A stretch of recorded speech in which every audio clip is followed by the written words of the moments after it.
population, the demographics that we're working with and that we want to bring in, and we need to recognize that the needs of them. And food is one of them. And by building a community garden, they become sustainable. Those particular students will now come to Green River. They will now be working in the mala, which mala is a word for garden, and they will be producing these foods, and they will have freedom to eat when they want to. Also, by them doing that, that's also volunteer hours. And then the school could also set up something to where I put in 12 hours this week. Here's a food coupon for other things, because now you're contributing to the food source of this facility. How can you not want to address those concerns? Absolutely. And that student came up to you. She's one of how many? Yes. Exactly. One of how many, right? She wants to help others, and she works here. She works here, and so I mean, she's going to school all day, and then she does her job, and then she felt, like she wanted to talk to me about it because she thinks I'm involved with things, which she's right, I am. Yeah. And though I am an adjunct, I am in a position where I can do something. Like usually it's within my own classroom that I do something. Right.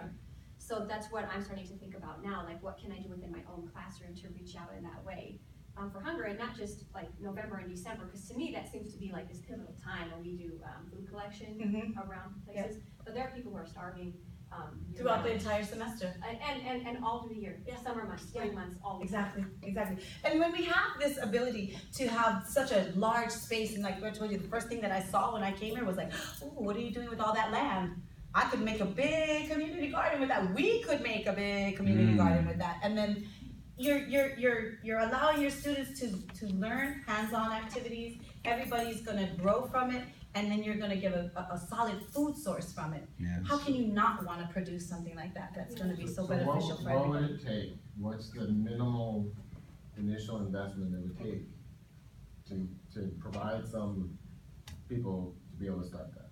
Okay, so what we would need to do first is we would need to get a board, and we would all need to sit down, and we would have to talk about the college's structure. And then we would have to bring those and address those concerns.